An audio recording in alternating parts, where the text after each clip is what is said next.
Tonight I'm going to be talking to you guys about a topic that some of you may not know much about, but seeing how everybody is connected through the internet these days, and will be for the rest of our lives, it's going to be relevant over the next few years. So I'm going to be talking about net neutrality. Now, I'm going to be talking about, trying to convince everybody to take sides on the topic of neutrality, so it's a little weird here, but for those of you who don't know, net neutrality, network neutrality, is the idea that all data through the internet should be treated equally. Lots of network companies may, at some point, try to limit what kind of information can be sent, can prioritize some information, can charge you more to send other information. So I'm arguing that net neutrality policies are going to be important to implement because they're going to stop the internet from becoming biased towards those with special interests in the telecom industries, as well as government organizations and censorship. So the first point I'd like to make is that without these policies in place, a lot of telecom companies would be able to take advantage of some of the customers. Now, ways that they could do this is, there are certain services that can be blocked, charged extra for. So, like I said, peer-to-peer networks, torrents. A lot of, they get a lot of bad rep for people sending illegal files, all this good stuff. Now, there have been cases in the past, specifically one where Comcast blocked such a service, and basically the FCC ruled on this case. It got taken to court. They were sued for doing it. The FCC said the commission found that Comcast has deployed equipment throughout its network to monitor the content of its customers' internet connections and selectively block specific types of connections known as peer-to-peer connections.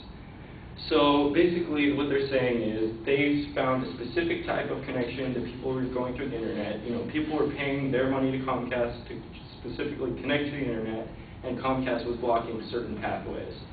So what does this mean? It means that a lot of these companies could start charging extra or blocking these services, basically so that they can either charge more money for them to make more money, or block them so that their bandwidth is not being spent. So now, if we take this to the next level, we can see where this could be a problem if government started intervening as far as blocking this information. There's a lot of internet censorship in other countries. I'm going to try to focus on the U.S. So some examples here in the U.S. already, if you go to the Library of Congress, you cannot access WikiLeaks. They're throughout government organizations, all of their buildings throughout the country. WikiLeaks website is actually blocked as far as access. So they're already kind of censoring parts there. Another example pertaining to WikiLeaks is they used to have hosts on Amazon.com servers, and after government pressure, those were taken down, and now the WikiLeaks servers are overseas. So as you can see, government pressure is already kind of influencing the way things are sent throughout the internet.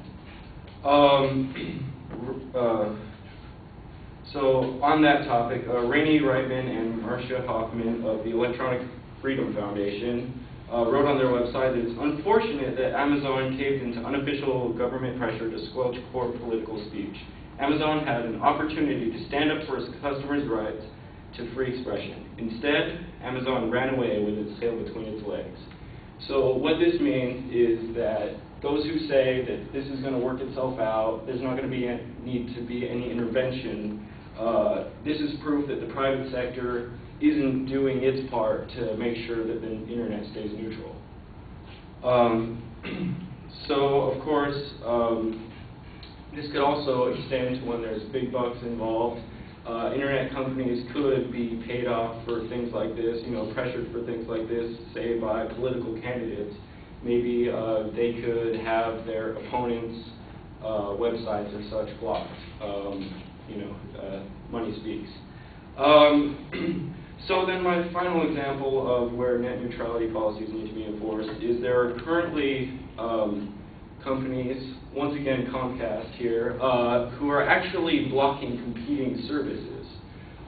They had a dispute with the company that hosts for Netflix, where they wanted to charge that company extra to stream Netflix movies to their customers because it was competing with their on-demand cable services for movies. So they basically said, you pay extra or nobody gets your movies. So the chief legal officer for Level 3, the company that hosts Netflix movies, said, with this action, Comcast demonstrates the risk of a closed internet where retail broadband internet content provider decides whether and how their subscribers interact with content. So this limits, the competition and innovation. People aren't going to come up with innovative things if there's nobody who's going to be able to access it. So the current laws that there are don't stop these things. The private sector is not stopping these things. That means, these bad things are going to continue to happen until somebody steps up and regulates.